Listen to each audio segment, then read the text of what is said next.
এখন আল্লাহ কি আমাদের মুখের দুর্গন্ধ শোকে? না না, শোকে না। ব্যাখ্যা কি? উলামা ইকরামের অনেক ব্যাখ্যা করেছেন। কেউ 13টা ব্যাখ্যা, 14টা ব্যাখ্যা, 10টা ব্যাখ্যা, 8টা ব্যাখ্যা, যার যার ইচ্ছা অনুযায়ী এবং মেধা অনুযায়ী তারা ব্যাখ্যা করেছেন। এর ব্যাখ্যার একটা ব্যাখ্যা হলো, আল্লাহ রোজাদারকে এতটাই পছন্দ করে, রোজাদারকে মূলত মুখের গন্ধটা আল্লাহ প্রয়োজন আছে? প্রয়োজন নেই। আল্লাহ তো গন্ধ নেন, বরং রোজাদারের এই কষ্টটাকে, এই মেহনতটাকে আল্লাহ এতটাই পছন্দ করেন যে তার মুখে যে গন্ধ আসে, এই গন্ধের বিনিময়ে আল্লাহ হাসরের ময়দানে বেহেশতের ভিতরে তাকে এতটাই সুগন্ধ দিবে, এতটাই সমুজ্জ্বল করবে, এতটাই মর্যাদা আল্লাহ তাকে দিবে যে এই মর্যাদা দেখে অন্যরা ঈর্ষা করতে থাকবে।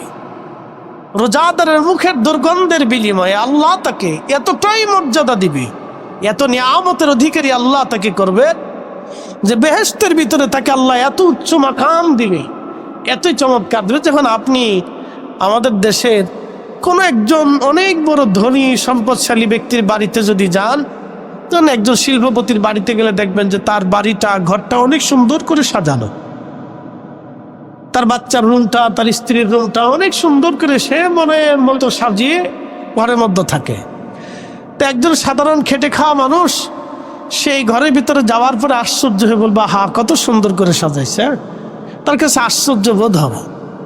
তো ঠিক জান্নাতের ভিতরে রোজাদারদের মাকাম দেখার পরে অন্যান্য যারা আছে জান্নাতি, যারা রোজা রাখতো না কিন্তু আল্লাহ তাকে মাফ করে জান্নাত দিছে, কিন্তু রোজা কর্নেওয়ালার জান্নাত আর রোজা সান্নেওয়ালার জান্নাত একরকম জান্নাত হবে না। আপনি নামাজ পড়েন নাই, ধরেন বেনামাজি ছিলেন, তো আল্লাহ আপনাকে শাস্তি দিতে দিতে দিতে দিতে দিতে দিতে অনেক শাস্তি দিলেন। শাস্তি দেওয়ার পরে আল্লাহ রব্বুল আলামিন আপনাকে কোনো একদিন মাফ করলেন। হ্যাঁ, মাফ হবে। যাদের অন্তরে কালেমা আছে আল্লাহ তাদের একদিন না একদিন ক্ষমা করে দিন। কত হাজার বছর, কোটি বছর পরে ক্ষমা করবে জানি না, তবে একদিন ক্ষমা হবে। তো ক্ষমা হওয়ার পরে জান্নাত দিবে। কিন্তু সারা জীবন ইবাদত করার পরে যে সে জান্নাত পাবে, আর এই সাধারণ ক্ষমা ঘোষণায় যারা জান্নাত পাবে তাদের জান্নাত আর তাদের জান্নাত একরকম না। তারা ওই জান্নাত দেখার পরে আফসোস করে বলবে, আহা, আমি যদি রমজানে রোজা রাখতাম তাহলে আজকে আমার এই বুলন্দ জান্নাত, উচ্চ মাকাম হতো। এই আফসোসটা জান্নাতের ভিতরে থাকবে, শাস্তি থাকবে না কিন্তু আফসোস থাকবে।